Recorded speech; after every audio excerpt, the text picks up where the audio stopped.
In this video, I'll show you how to fix iPhone lagging issue after the iOS 26 update.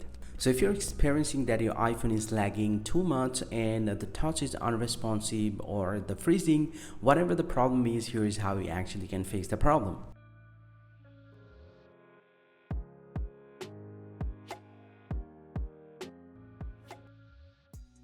So this problem commonly happens for the glitch and the bug. So now to fix this, you just need to force restart your iPhone. So you can press and release the volume up, press and release the volume down, and press and hold the power button until you see the Apple logo appear. So once you see the Apple logo, just release the button and this will restart your iPhone. And once you get back, most likely the bugs and the glitches will be fixed and your iPhone will start working smoothly. Let's say you did this but you still have the same problem.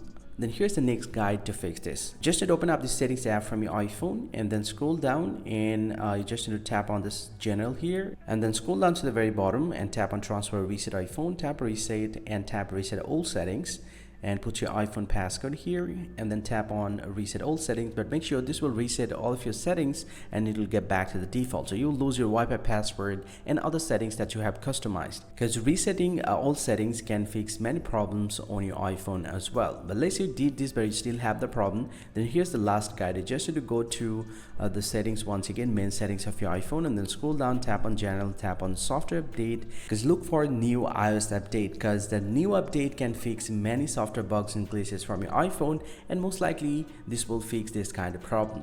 And this is how you actually can fix your problem. Hope you find this very helpful, guys. If you do, please drop a like and subscribe to the channel, or if you have any question, please let me know in the comment section below. I'll see you guys around and thank you very much for watching.